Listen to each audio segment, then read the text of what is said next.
श्री स्वामी समर्थ. नमस्कार मंडळी, श्री स्वामी समर्थ MPT या यूट्यूब चॅनलमध्ये तुम्हा सर्वांचे अगदी मनपूर्वक खूप खूप स्वागत.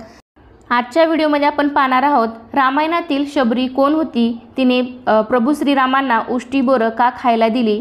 शबरीची कथा जाणून घेण्यापूर्वी हे जाणून घेणे जरुरी आहे की माता शबरी पूर्वजन्मी कोण होती आणि कोणाचा अवतार होती. पद्मपुराणातील एका कथेनुसार आपण शबरीची गोष्ट आजच्या व्हिडिओमध्ये ऐकणार आहोत. देवराज इंद्रांनी पूर्वजन्मात शबरीला कोणता श्राप दिला होता, तर त्यामुळे तिला या जन्मामध्ये शबरीचा अवतार मिळाला, तर हे आपण आजच्या व्हिडिओमध्ये जाणून घेणार आहोत. तर व्हिडिओला जास्त विलंब न करता लगेचच आजच्या व्हिडिओला सुरुवात करूयात.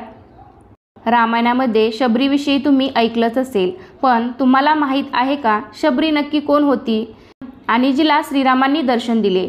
रामायणामध्ये वनवासादरम्यान जेव्हा रावण माता सीतेचे हरण करून घेऊन गेला होता, तेव्हा माता सीतेला शोधत असताना भगवान श्रीराम शबरीला भेटले होते. पण शबरीची कथा जाणून घेण्यापूर्वी हे जाणून घेणे जरुरी आहे की माता शबरी पूर्वजन्मी कोण होती आणि कोणाचा अवतार होती. पद्मपुराणातील एका कथेनुसार शबरी तिच्या पूर्वजन्मामध्ये एक अप्सरा होती, जी देवराज इंद्राच्या दरबारामध्ये नृत्य करत असे. एकदा स्वर्गामध्ये इंद्राचा दरबार सुरू होता आणि सगळ्या नृत्यांगना नृत्य करीत होत्या. त्याचवेळी भगवान श्रीहरिविष्णूंचे दरबारामध्ये आगमन झाले. देवराज इंद्रांनी स्वतः भगवान विष्णूंचे स्वागत केले आणि त्यांना सन्मानाने बसवले.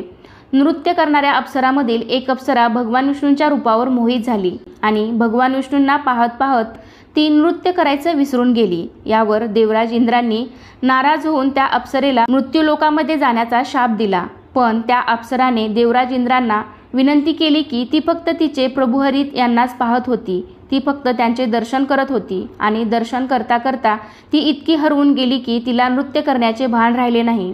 तेव्हा देवराज इंद्र तिला म्हणाले की त्रेतायुगाच्या 4थ्या चरणामध्ये भगवान श्रीहरी विष्णू त्यांचा अवतार घेतील, तेव्हा त्यांच्या त्या अवताराचे दर्शन घेऊनच तू तुझ्या शापातून मुक्त होशील.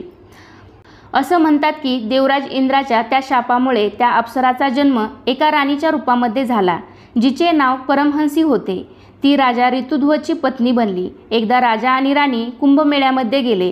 कुंभमेळ्यामध्ये राणी परमहंसीने तिच्यासाठी बनवलेल्या घाटावर स्नान केल्यानंतर जवळच ऋषीमुनींना यज्ञहवन करताना पाहिले. तिने राजाला ऋषीमुनींच्या बरोबर बसून हवन करण्याची परवानगी मागितली. तेव्हा राजा म्हणाला की आपण सामान्य जनता नाही तर राजा आहोत, आपल्याला सुद्धा मर्यादा आहेत आणि आपण असं सामान्य जनतेमध्ये बसू शकत नाही. हे ऐकून राणी परमहंसीला खूप दुःख झाले आणि त्याच रात्री त्रिवेणी घाटावर जाऊन रडू लागली. तिने भगवान विष्णूंना प्रार्थना केली की पुढच्या जन्मामध्ये तिला ना तर सुंदर बनवावं ना राणी बनवावं. आणि एवढे बोलून तिने गंगामातेला प्रार्थना केली की गंगामातेने तिला तिच्यामध्ये स्थान द्यावे. तिने गंगेमध्ये समाधी घेतली. त्यानंतर राणी परमहंसीचा जन्म एका भील जातीमध्ये काबिल्याच्या प्रमुखांच्या घरी झाला आणि तिच्या आईचे नाव इंदुमती आणि वडिलांचे नाव अज होते. शबरी लहानापासूनच बुद्धिमान तेजस्वी होती. तिला पशुपक्ष्यांची भाषा समजत होती आणि पक्षाप्रती तिच्या मनामध्ये दयाभाव होता. जेव्हा शबरी हळूहळू मोठी होऊ लागली तेव्हा तिचे वडील आणि आई यांनी तिच्या विवाहाची तयारी केली आणि तिच्या विवाहासाठी खूप सगळ्या पशुपक्ष्यांना एकत्र केले. जेव्हा शबरीने तिच्या आई वडिलांना विचारले की एवढ्या सगळ्या पशुपक्ष्यांना काय एकत्र केले आहे, तेव्हा तिच्या आईने सांगितले की तुझ्या विवाहाच्या दिवशी या पशुपक्षापासूनच भोजन बनवले जाईल. हे ऐकून शबरीला खूप दुःख झाले. तिने विचार केला की फक्त माझ्या विवाहासाठी एवढ्या सगळ्या पशुपक्ष्यांना मारले जाईल, मग मी विवाह करणारच नाही. आणि विवाहाच्या एक दिवस आधी शबरीने सगळ्या पशुपक्ष्यांना मुक्त केले आणि भीती वाटल्यामुळे घरातून पळून गेली. पळून जाऊन शबरी ऋषीमुख पर्वत यांच्याजवळ गेली. तिने 10,000 ऋषींचा आश्रम पाहिला. शबरी भील जातीची होती, त्यामुळे ती ऋषीपासून लपून राहून त्यांची सेवा करत असे. त्यांच्या आश्रमामध्ये साफसफाई करू लागली आणि यज्ञासाठी लागणारी लाकडंसुद्धा गोळा करू लागली.